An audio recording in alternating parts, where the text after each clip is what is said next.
नमस्कार दोस्तों, स्वागत है आपका आज के मुख्य समाचारों में। जी हाँ दोस्तों, आपको यहाँ पर देखने को मिलेंगी सुबह से लेकर शाम तक की तमाम बड़ी खबरें, मुख्य समाचार, ब्रेकिंग न्यूज़ अपडेट्स के रूप में। तो दोस्तों, आप सभी लोगों से रिक्वेस्ट है इस वीडियो को ज़्यादा से ज़्यादा लाइक और शेयर करें। तो दोस्तों, सीधे चलते हैं आज की पहली बड़ी खबर की ओर।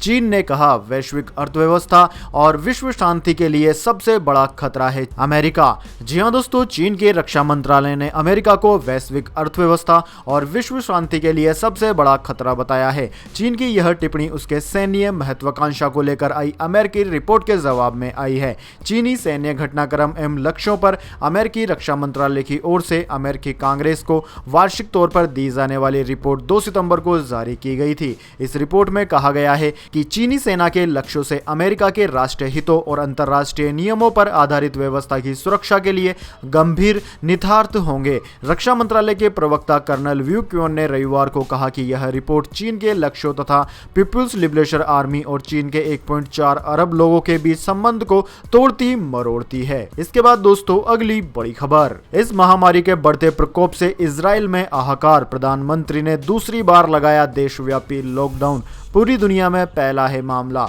जी हाँ दोस्तों, इजराइल के प्रधानमंत्री बेंजामिन नेतन्याहू ने पूरे देश में दूसरी बार लॉकडाउन लगाने का फैसला लिया है। इस महामारी के लगातार बढ़ते मामलों की वजह से यह फैसला लिया गया है। खुद प्रधानमंत्री बेंजामिन नेतन्याहू ने इस बात की जानकारी दी। दोस्तों, इजराइल ने 3 सप्ताह के लिए लॉकडाउन की घोषणा की है, जिसे आगे भी बढ़ाया जा सकता है। इजराइल दुनिया का ऐसा पहला देश बन गया है जिसने दूसरी बार देशव्यापी लॉकडाउन लगाया है। इसके बाद दोस्तों, अगली बड़ी खबर। जल्द खुल जाएंगे स्कूल, हेल्थ मिनिस्टर ने ट्वीट पर साझा की गाइडलाइंस। जी हां दोस्तों, अगले सोमवार यानी कि 21 सितंबर से देश भर के स्कूल खुलने जा रहे हैं। इसे लेकर केंद्रीय स्वास्थ्य मंत्रालय ने स्कूलों में बच्चों की हेल्थ को लेकर गाइडलाइंस की घोषणा कर दी है। केंद्रीय स्वास्थ्य और परिवार कल्याण राज्य मंत्री अश्विनी कुमार चौबे ने रविवार को अपने ट्विटर हैंडल पर गाइडलाइंस साझा की। स्वास्थ्य मंत्रालय ने स्किल ट्रेनिंग इंस्टीट्यूट, उच्च शिक्षा संस्थानों के लिए स्टैंडर्ड ऑपरेटिंग प्रोसीजर जारी कर दिया है। टेक्निकल प्रोग्राम्स में कोर्स कराने वाले इन संस्थानों को 21 सितंबर से लैब खोलने की भी इजाजत मिल जाएगी। इसके बाद दोस्तों, अगली बड़ी खबर। चीन को महंगा पड़ा भारत से पंगा लेना, पिछले 3 साल में घट गया चीनी कंपनियों का निवेश। जी हां दोस्तों, बीते 3 साल में चीन से भारत आने वाले प्रत्यक्ष विदेशी निवेश में लगातार गिरावट आई है। जी हां दोस्तों, वित्त वर्ष 2019 में यह कम होकर 163.77 मिलियन डॉलर पर आ चुका है। वित्त राज्य मंत्री अनुराग सिंह ठाकुर ने सोमवार को लोकसभा में यह जानकारी दी। चीनी कंपनियों द्वारा देश में आने वाले एफडीआई के बारे में जानकारी देते हुए अनुराग ठाकुर ने कहा कि वित्त वर्ष 2017-18 में यह 350 मिलियन डॉलर पर था। इसके अगले साल भी यह कम होकर 229 मिलियन डॉलर रहा। मानसून सत्र के पहले दिन लोकसभा में इस बारे में लिखित जानकारी दी गई है। इसके बाद दोस्तों, अगली बड़ी खबर। इस महामारी में मरीजों को लूट रहे हैं अस्पताल। एक पीपीई किट का चार्ज 6,000 रुपए तो डॉक्टरों के एक विजिट की फीस 10,000 रुपए।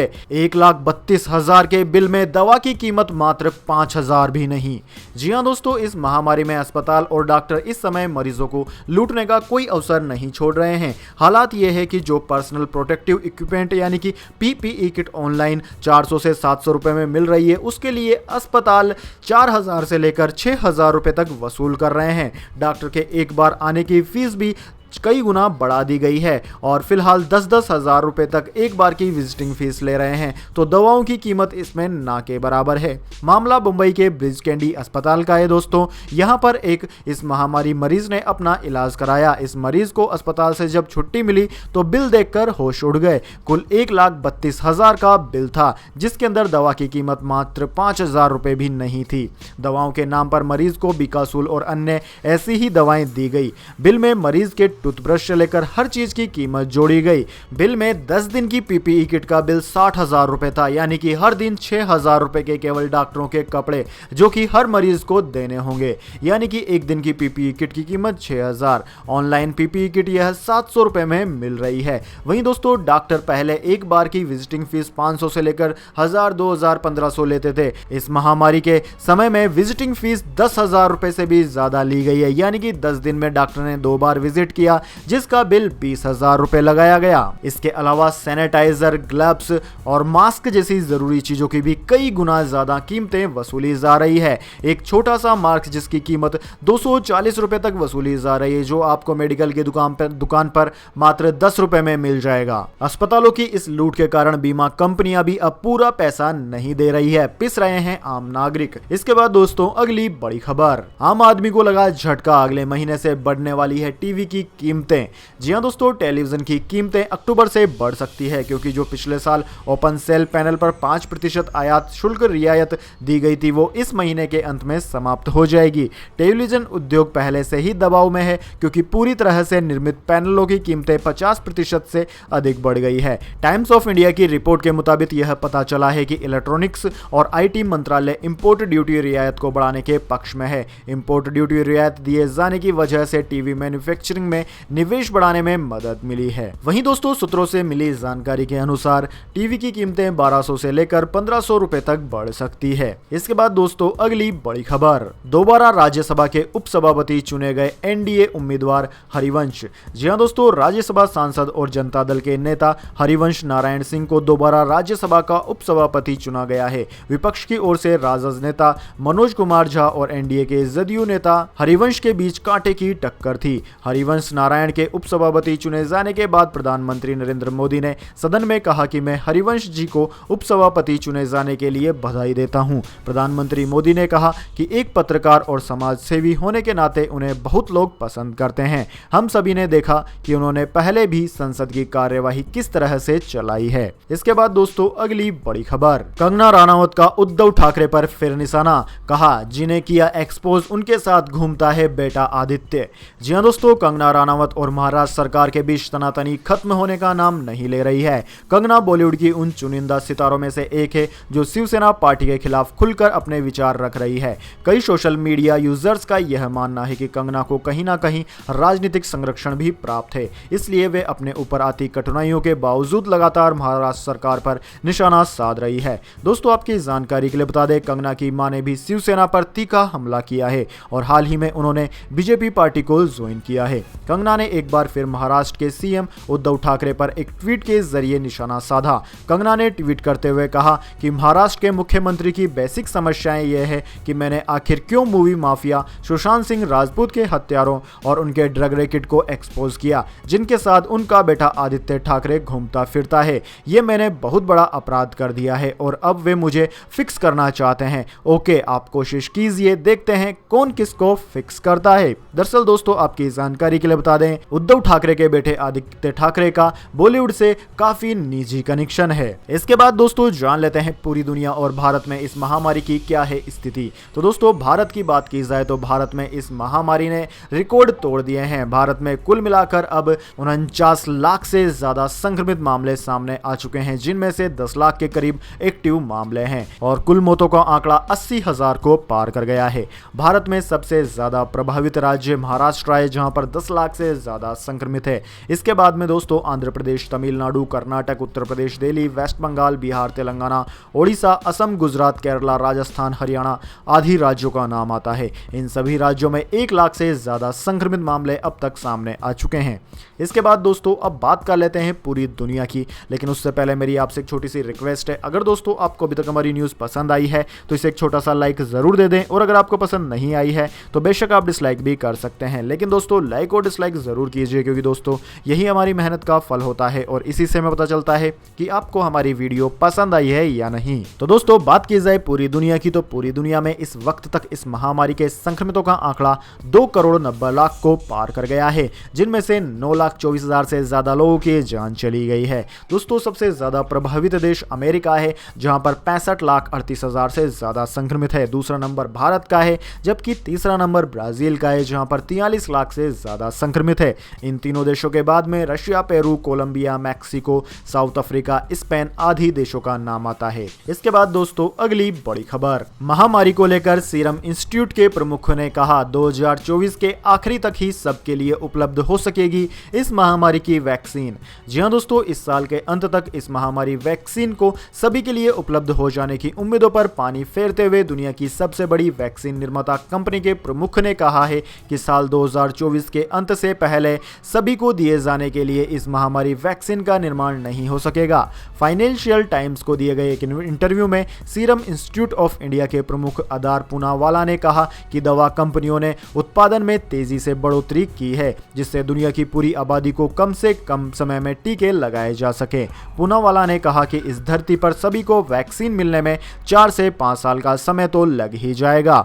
आधार पूनावाला ने पहले कहा था कि अगर इस महामारी वैक्सीन के हर इंसान को 2 डोज दिए जाते हैं तो जैसा कि खसरा या फिर रोटा वायरस के मामले में होता है, तो दुनिया को 15 अरब डोज की जरूरत है, जिसे 4 से 5 साल में बनाया जा सकेगा। इसके बाद दोस्तों अगली बड़ी खबर, मौसम समाचार। मौसम विज्ञान विभाग ने इन राज्यों में भारी बारिश की दी चेतावनी, जान लीजिए अपने शहर का भी हाल। जी हां दोस्तों, भारतीय मौसम विज्ञान विभाग यानी कि इंडियन मेट्रोलॉजी डिपार्टमेंट के नेशनल वेदर फोरकास्ट सेंटर और नई दिल्ली स्थित क्षेत्रीय मौसम विज्ञान केंद्र के मुताबिक पश्चिम बंगाल की खाड़ी और उससे लगे हुए आंध्र प्रदेश के तटीय इलाकों में एक कम दबाव का क्षेत्र बन रहा है। इसके अगले 2 से 3 दिनों में तेलंगाना से मध्य भारत की ओर पश्चिम उत्तर की ओर बढ़ने की संभावना है। मौसम में इस बदलाव से तेलंगाना में आज बहुत ज्यादा बारिश होने की संभावना है। साथ ही अगले 24 घंटे में विदर्भ में और अगले 48 घंटे के दौरान मराठवाड़ा में भारी बारिश होगी। मानसून रेखा अपनी नॉर्मल स्थिति से कुछ साउथ में है। दक्षिणी गुजरात तट के उत्तर कर्नाटक तट पर एक लो प्रेशर एरिया बना हुआ है। इस लो प्रेशर एरिया के चलते पिछले 24 घंटों के दौरान आंध्र प्रदेश के कोस्टल एरिया में भारी बारिश हुई। मौसम विज्ञान विभाग के मुताबिक तेलंगाना, बिहार, पूर्वी उत्तर प्रदेश, बंगाल, मध्य प्रदेश, आंध्र प्रदेश के तटीय इलाकों, महाराष्ट्र, गुजरात, कर्नाटक, केरल, छत्तीसगढ़ में अच्छी बारिश दर्ज की जा सकती है। इसके बाद दोस्तों अगली बड़ी खबर, सस्ता हुआ डीजल और पेट्रोल। दिल्ली में पेट्रोल 81.72 रुपए, जान लीजिए डीजल के भी दाम। जी हां दोस्तों, सोमवार को पेट्रोल डीजल के भाव में आम जनता को राहत मिली है। देश की राजधानी समेत सभी महानगरों में पेट्रोल खरीदना सस्ता हो गया है। आज पेट्रोल के भाव में 14 पैसे प्रति लीटर और डीजल के दाम में 15 पैसे प्रति लीटर की कटौती की गई है। इस राहत के बाद दिल्ली में 1 लीटर पेट्रोल का दाम 81 रुपए 72 पैसे प्रति लीटर, जबकि डीजल का दाम 72 रुपए 78 पैसे प्रति लीटर पर पहुंच गया है। इसके बाद दोस्तों अगली बड़ी खबर, गोल्ड सिल्वर प्राइस टुडे, सस्ता हो गया है सोना। जान लीजिए क्या है सोने और चांदी की कीमतें। जी हां दोस्तों, डॉलर के मुकाबले रुपए में सुधार की वजह से सोमवार को दिल्ली सराफा बाजार में सोने की कीमतों में गिरावट दर्ज की गई।